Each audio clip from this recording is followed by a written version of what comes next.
안녕하세요. 네, 저는 고등학교에서 아이들을 가르치고 있는 에듀 커뮤니케이터 김경미입니다. 네, 오늘은 고등학교 영역별 공부 방법에 대해서 이제 전문가 선생님을 모시고 알아보도록 하겠습니다. 김원 선생님, 네, 불꽃쌤, 네, 반갑습니다. 네, 고맙습니다. 선생님, 이제 고등학교에 이제 들어오는 아이들이 영역별로 이제 공부를 해야 된단 말이죠. 맞아요. 네, 어떤 영역이 있을까요? 일단 좀 간단하게 설명 좀 해주시겠어요? 네, 고등학교 국어 영역은요. 네. 듣기, 말하기, 읽기, 쓰기, 문학, 문법 이렇게 6개 영역이 있는데요. 네. 듣기, 말하기는 화법이죠. 화법. 듣고 말하는 거니까요. 네. 그다음에 읽기는 네. 말 그대로 읽는 겁니다. 우리가 보통 이제 읽기는 뭐 문학을 읽을 수도 있고 네. 뭐 비문학을 읽을 수도 있는데 보통 이제 읽기라고 하면 이제 비문학 독서 지문을 이야기하고요. 네. 그다음에 쓰기가 있습니다. 쓰기는 이제 장문이죠. 네. 장문입니다. 그래서 우리 아까 이야기했던 듣기 말하기와 요 쓰기가 교과로 구현된 것이 이제 화작입니다. 화작. 화법과 장문이고요. 네. 요건 이제 수능 선택 과목이기도 하죠. 네.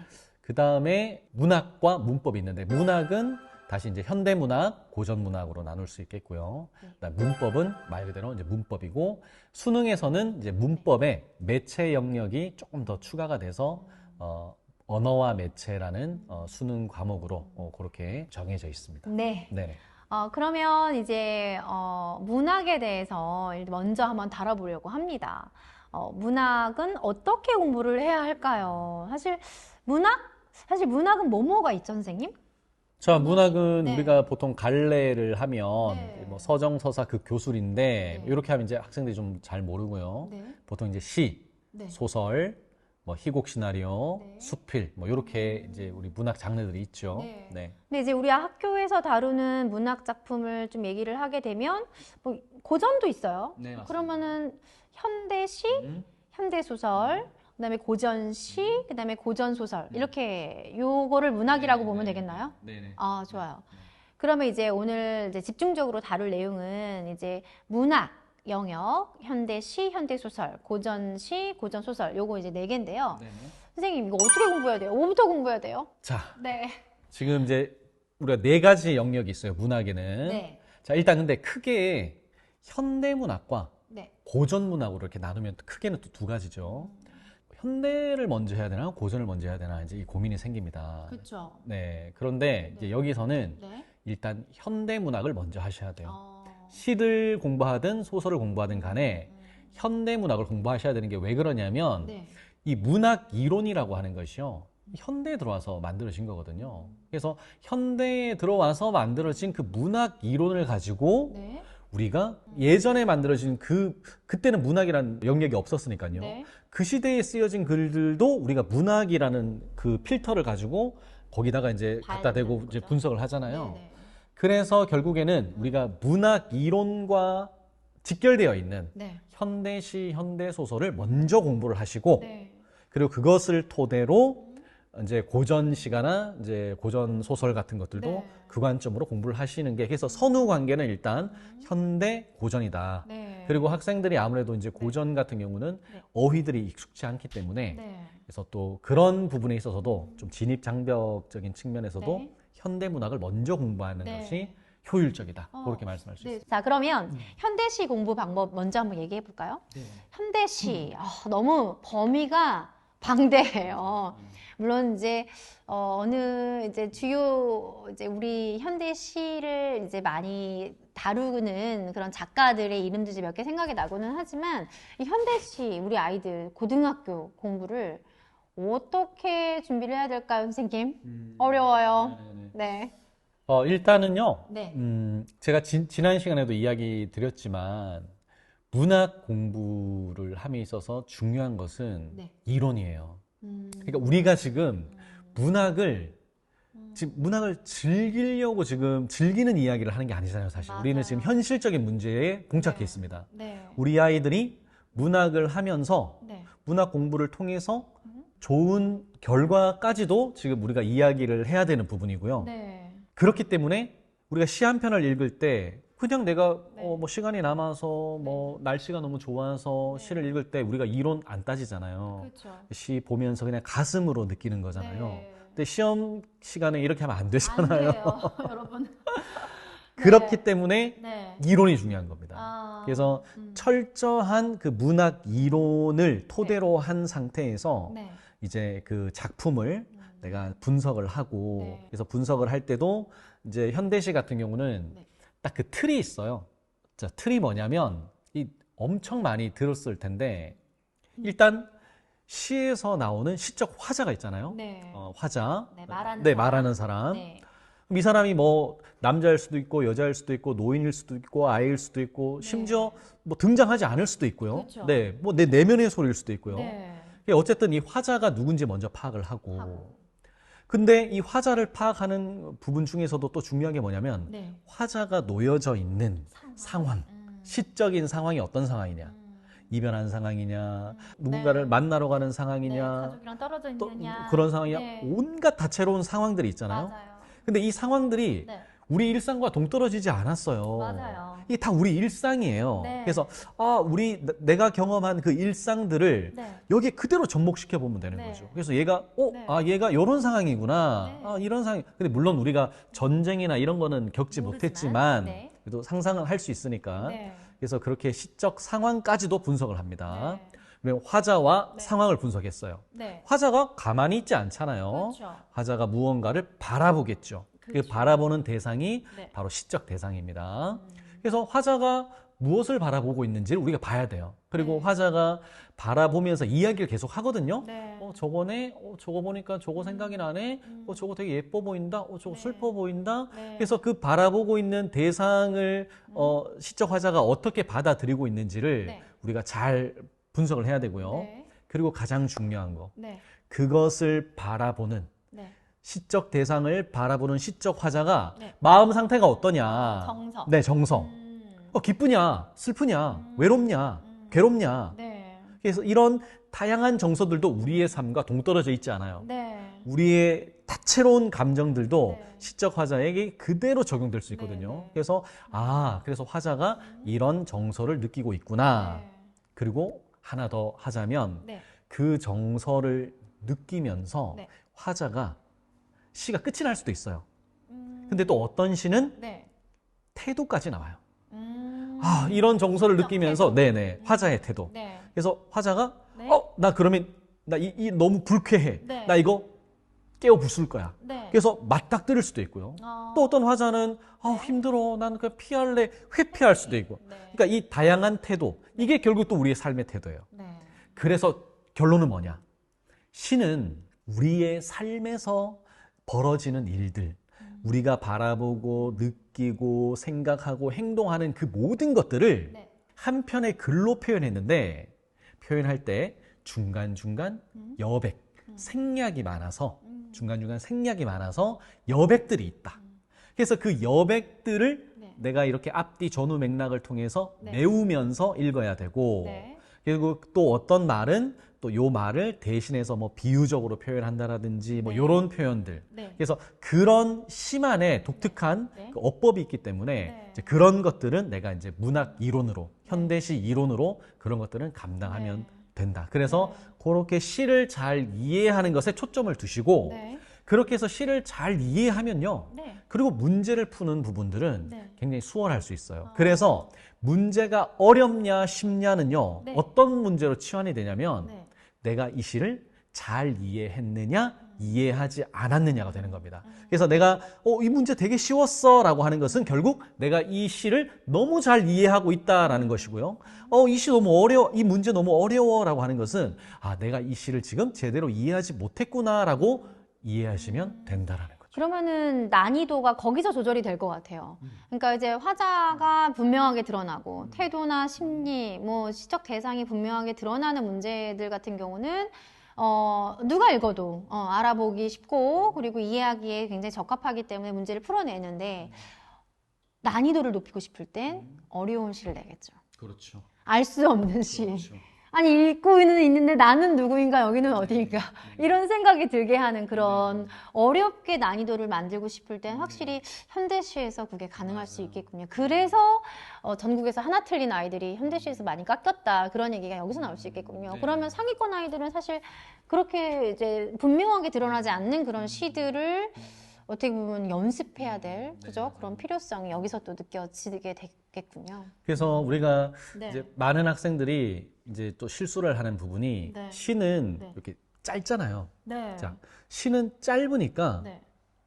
내가 짧은 시간을 투자하면 되겠지라고 생각을 해요. 그러니까 시험 시간에 요 작품을 만났어요. 요만한 작품을 네. 만났어요. 그러면 요만큼의 시간을 내가 투자를 하면 이 시를 이해할 수 있다라고 생각을 하는데 네. 그렇지가 않아요. 그렇죠. 자, 예를 들어 볼게요. 네. 시는 요만큼 짧아요. 네. 소설은 이만큼 길어요. 엄청 길죠? 소설을 이만큼 이해를 하려면 네. 이만큼의 시간이 필요해요. 필요하죠. 시를 이만큼의 시를 이해하기 위해서는 네. 요만큼의 시간이 아니라 이만큼의 시간이에요. 왜냐? 어렵네요. 왜냐? 네. 중간중간에 생략되고 감추어진. 비유적으로 감추어진 그런 부분들이 있기 때문에 네. 그것을 복원하는 작업을 하면서 시를 읽어야 돼요. 네. 그냥 이렇게 읽고 다 읽었어 문제 풀고 이렇게 하면 이제 이 문제가 어려운 거예요. 어렵다. 그래서 여러분들 네. 시를 읽을 때는 네. 시가 짧으니까 짧은 시간 만에 읽어야지가 아니라 이 짧은 것을 다시 내가 복원을 시켜야 되기 때문에 이만큼의 시간이 필요하다. 맞아요. 요 원리를 기억을 하시고 네. 시를 읽으시면 맞아요. 좋습니다. 그래서 우리 아이들이 한 번 읽지 않아요. 굉장히 짧지만 한 대여섯 번 이상 읽는 것 같아요. 문제 풀다가 또 읽어요. 맞아요. 그러다가 또 하나 두 개를 또 읽어요. 왜냐면 모르겠으니까. 무엇이 숨겨져 있는 내용인지를 모르겠으니까 되풀이해서 읽어요. 그러니까 네. 그 작업을 되풀이할 필요가 없는 거죠. 그러니까 대여섯 번 읽어야서 네. 이해를 할 거면 네. 그만큼 또 시간이 많이 들어간 거잖아요. 네. 그러지 말고 네. 내가 천천히 곱씹으면서 한두 번 만에 요 시를 정확하게 파악하는 게 문제를 푸는 데 있어서는 네. 더 유리하다. 그리고 겁먹지 말아야 될 것 같아요. 맞아요. 애들이 뭔 소리야? 뭔 소리야? 근데 무슨 말인지도 모르겠는데? 뭔 소리야? 선생님도 뭔 소리야? 같이 뭔 소리야? 그러니까 이 뭔 맞아요. 소리야 이러면 선생님도 그러게? 이거 어렵겠지? 맞아요. 선생님도 어렵겠지? 이렇게 생각합니다. 맞아요. 맞아요. 저도 그렇게 생각을 해요. 그래서 우리 아이들이 사실 이제 시중에 문제집 같은 거 보면요. 현대시만 묶어놓은 책이 문제집이 어마어마해요. 고1 대상으로 고등학생용 이제 현대시 애들이 문제집을 어마어마하게 갖고 와서 막 질문들을 해요. 그럴 때마다 저도 처음 만나는 현대시의 문제가 있거든요. 선생님, 요거는 도대체 뭘 말하는 거예요? 그럼 그러게 같이 읽어보자 이러면서 저도 이제 숨겨진 의미를 같이 찾아보고자 하거든요. 생각은 다 거기서 거기다. 그리고 이제 문제를 이제 파악하고 세대한 문제를 많이 풀어보면서 그 숨겨진 내용의 의미를 알려고 해야 된다. 그리고 외국어가 아니잖아요.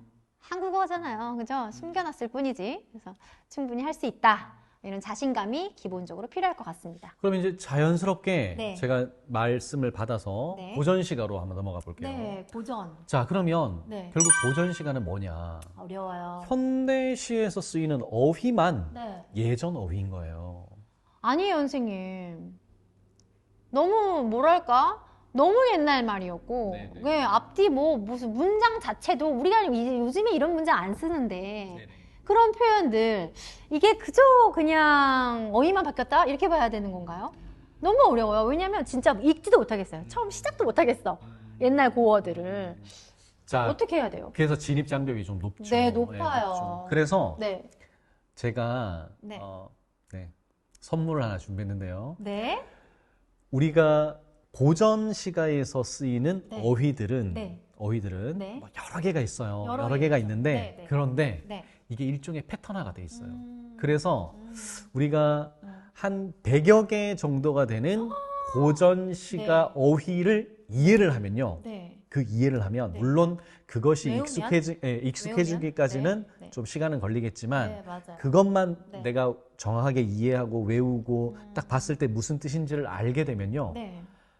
마치 이렇게 열쇠, 자물쇠를 열쇠로 탁 열듯이 네. 고전 시가가 눈에 확 들어올 거예요.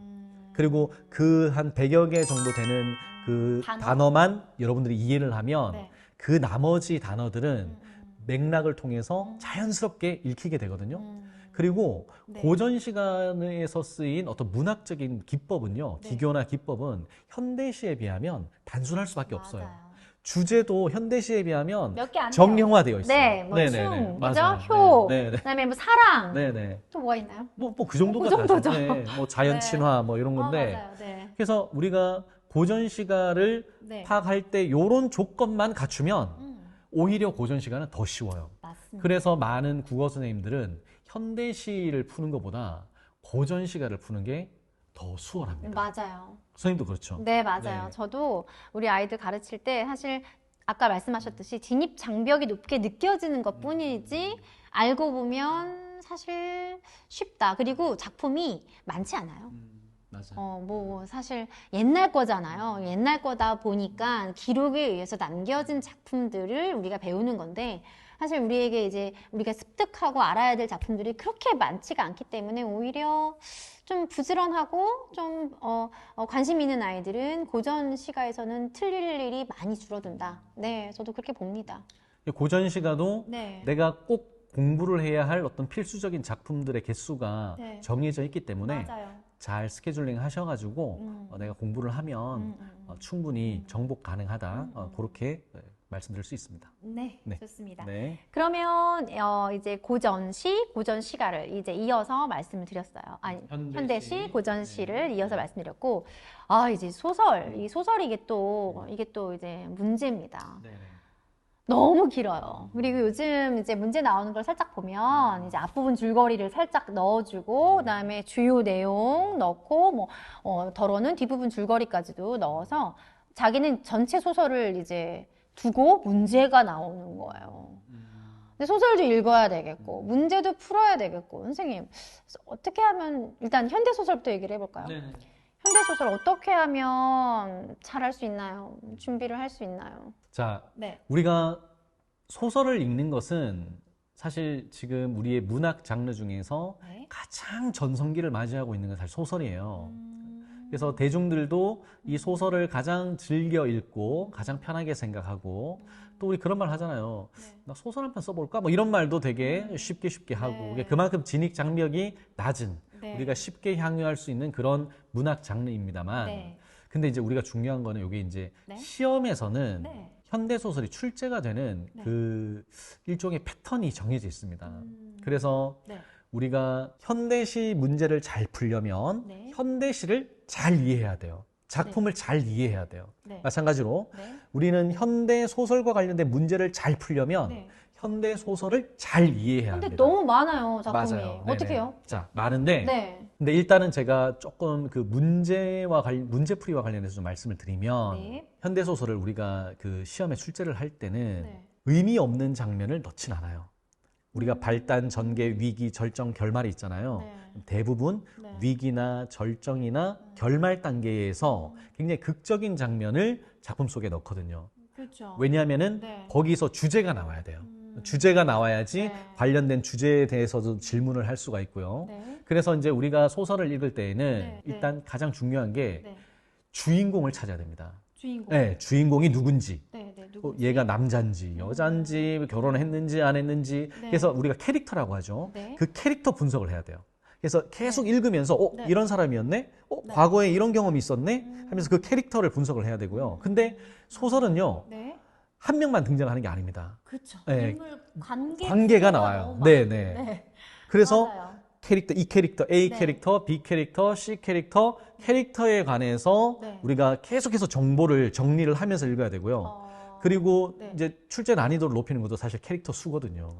그래서 어려워. 그 캐릭터를 잘 네. 이해를 해야 되고, 맞아요. 그 다음에 그 캐릭터를 이해하면 네. 캐릭터 사이에 관계가 나옵니다. 음. 그 관계가 서로 어떤 잘 관계인지, 보이냐. 호의적인지, 네. 서로 대립적인지 이런 네. 관계들이 나오고요. 네. 네. 그 다음에 그 관계들 속에서 네. 사건이 나옵니다. 사건 중요하죠. 네, 사건. 네. 그래서 그 사건이 나오고, 그 다음에 이 사건을 통해서 네. 이 사건이 또 어떻게 이 사건을 캐릭터들이 어떻게 대하는지, 그리고 이 자세, 네. 그 다음에 이 사건이 또 어떻게 마무리되어져 가고 있는지, 봉합되어져 가고 있는지, 그 사건들을 우리가 면밀하게 보면은 네. 거기서 자연스럽게 주제가 나와요. 맞아요. 주제가 예를 들어서 맞아요. 막 싸우다가 네. 사랑으로 하나가 되면 어. 그 주제가 사랑인 거예요. 막 싸우다가 그냥 다 그냥 도피해버려. 그럼 주제가 그냥 회피인 거예요. 그러니까 우리가 요런 구도 안에서 네. 이 작품을 네. 그 짧은 지문 안에서 이런 것들을 우리가 분석을 해낼 수 있는 네. 훈련을 네. 평상시에도 잘 하셔야 된다. 어. 그리고 네. 요걸 바탕으로 문제를 풀면 네. 뭐 웬만한 문제들은 네.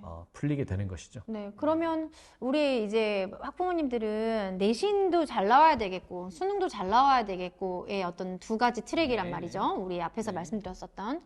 그러면 내신에서는 그러면 그 학교에서 배운 소설 있죠? 네. 그걸 토대로 문제가 나올 거 네. 아니에요. 네. 그럼 결국 내신 준비를 하려면 문제를 좀 많이 풀어봐야 되는 거 아닌가요? 그렇죠. 그죠? 네. 어떤 식의 문제가 나오는지. 네, 그래서 이렇게 문제를 보면 내용 파악 문제가 많아요. 근데 이제 사실 이미 배운 소설에 대한 내용 파악은 되어 있잖아요. 그래서 그런 부분에 대해서는 이제 쉽게 이렇게 틀리지 않죠. 네. 왜냐면 이미 알고 있는 소설이 시험에 나왔고 하니까요. 그런데 이제 수능 관련해서는 사실 어떤 소설이 나올지도 모르고, 그죠? 근데 하지만 문제는 우리는 맞아야 돼요. 그럼 그 짧은 시간에 그 정말 긴 어떤 내용, 관계 구도, 어떤 게 주제인지 이걸 다 이렇게 파악하면서 빨리 해봐야 된다는 말씀이신가요? 그렇죠. 그럼 그거를 학생들이 좀 훈련을 해야겠네요. 네네. 근데 이게 내신에도 나오지도 않을 내용을 집에서 세워라, 내워라. 이 공부하느라고 아이에게 동기부여를 또 해줘야겠네요. 그렇죠. 그래서 소설을 낯설게 대하면 안 돼요. 그러니까 그래서 저는 그래서 소설을 우리가 늘 학생들이 좀 가까이 할 수 있어야 돼요. 그래서 우리가 공부를 하다가 네. 뭐 예를 들어서 좀 머리를 식힌다. 그럼 학생들 기계적으로 이렇게 여기 손이 이렇게 가요. 기계적으로. 네. 그래서 유튜브를 켜고 네. SNS를 하고 막 이렇게 한단 말이죠. 맞아요. 그래서 이러기보다는 네. 차라리 그렇게 머리 식힐 때 이렇게 책을 아이디어 네, 쓰고. 네, 소설 네. 책을 네. 아니, 나도 그렇게 못하는데 네. 우리 애한테 당연히 교과서적인 얘기는 할 수 있어요. 너 이래야 된다. 뭐 할 수 있지만 사실 지하철만 타봐도 선생님 네, 네. 진짜 한 우리나라에 글쎄요 뭐 이렇게 책 읽는 분도 계시지만 근데 거의 핸드폰 하고 있어요. 자기 좀 쉬어야 될 때. 근데 그 아이들 좀 힘든데 그 잠깐 핸드폰 하는 것도 야 너 이때 소설을 봐야 된다. 이게 우리 학부모님들이 와닿진 않을 것 같아요. 쉽지 네, 않아요. 네, 맞아요. 쉽지 않아요. 네, 저도 쉽지 지하철 타보면 네. 다 그냥 이렇게 핸드폰에 몰입해 있는데 네. 간혹 한두 분은 책을 이렇게 보세요. 그게 그쵸. 저는 정말 보석 같은 사람이다. 저는 그렇게 생각하거든요. 근데 네.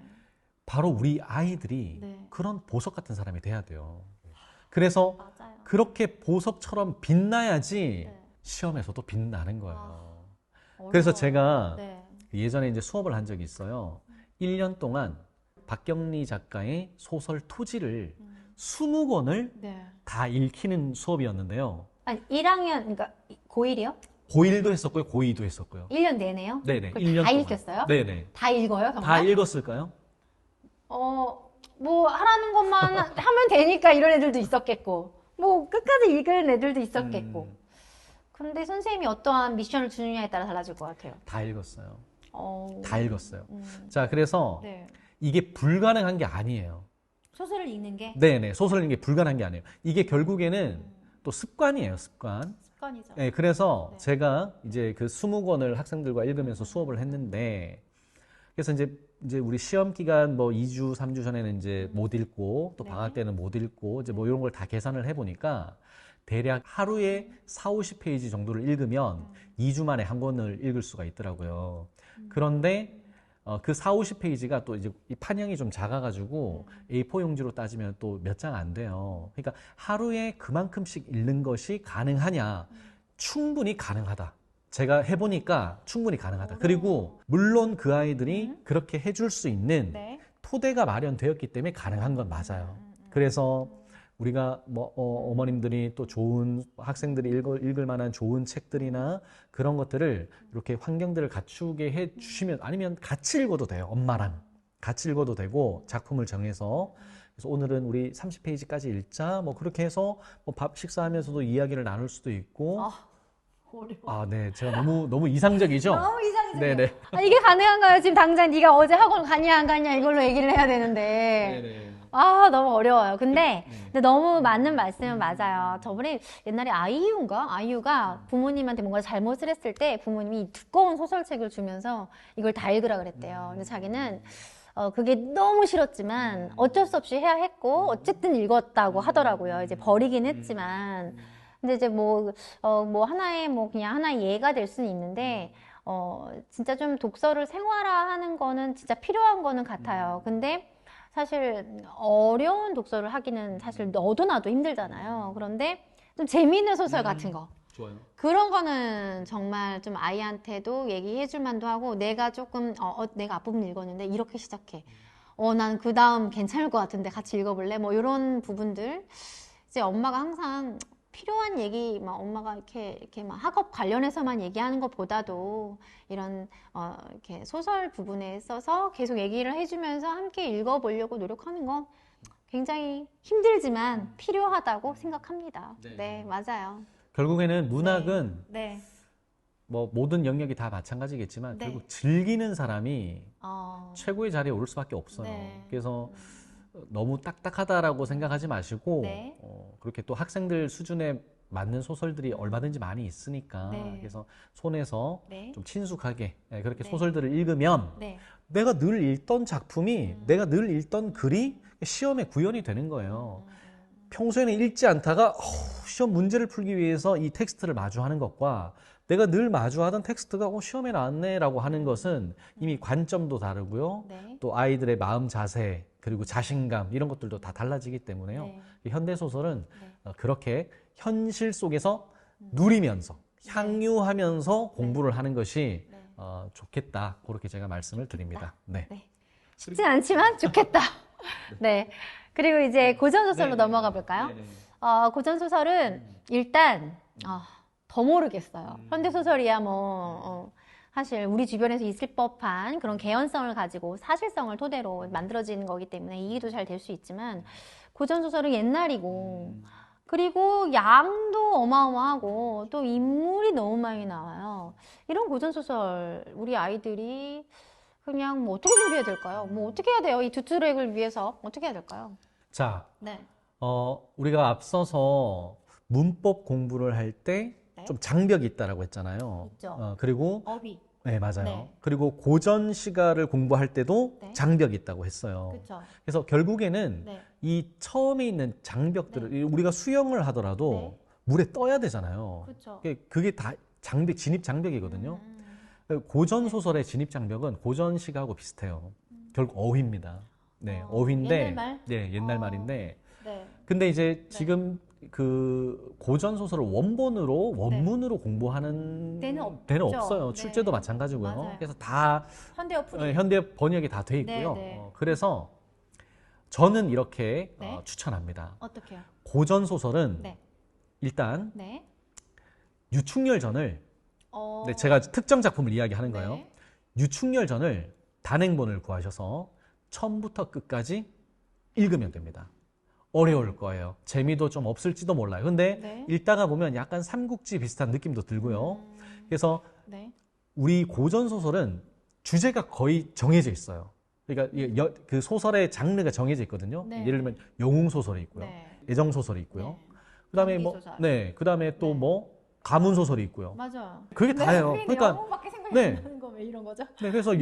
영웅 소설, 네. 애정 소설. 네. 그러니까 이게 정해져 있기 때문에 그러면 그거와 관련된 표본이 되는 바이블을 네. 하나씩만 떼면 된다는 거예요. 그래서 영웅 소설 같은 경우는 유충렬전 한 편을 보고 네. 나면요. 네. 나머지 또 다른 영웅 소설들을 봤을 때 그 구조와 장면과 내용과 스토리와 그런 것들이 다 그대로 적용이 된다는 거죠. 그리고 애정 소설도 마찬가지고요. 네. 그래서 우리가 네.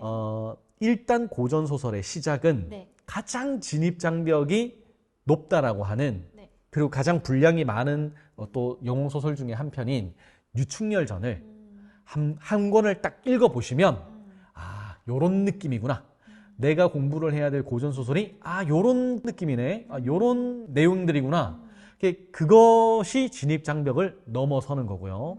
그 다음에 그걸 기반으로 해서 네. 이제 그와 관련된 또 다른 영웅 소설들을 네. 공부를 하다가 보면 네. 소설이 오히려 고전 소설이 네. 더 쉽습니다. 네. 그리고 문제도 더 쉽고요. 네. 고전 소설의 문제와 현대 소설의 문제는 네. 정말 천양지차예요. 어, 고전 소설은 네. 정말 그냥 스토리만 내가 제대로 파악해도 네. 문제 다 풀 수 있습니다. 그렇군요. 그래서 네. 정리를 하면 네. 각 장르별 대표적인 소설을 전문 처음부터 끝까지 꼭 읽어보시고 네. 그리고 그거를 바탕으로 또 다른 작품들을 연계해서 공부를 해 나가시면 그 경험들이 쌓여서 결국에는 고전 작품을 읽어내는 것도 큰 무리가 없다. 그리고 고전 소설의 목표는 네. 내가 그 고전 소설을 읽었을 때 스토리 파악이 가능하고 그리고 거기에 나오는 등장인물이나 이런 것들은 현대소설하고 다 똑같거든요. 네. 주제는 오히려 너무 단순하고요. 더 네, 더 단순하고. 네. 그래서 그것만 해도 충분히 문제를 풀 수 있다. 그렇게 말씀드립니다.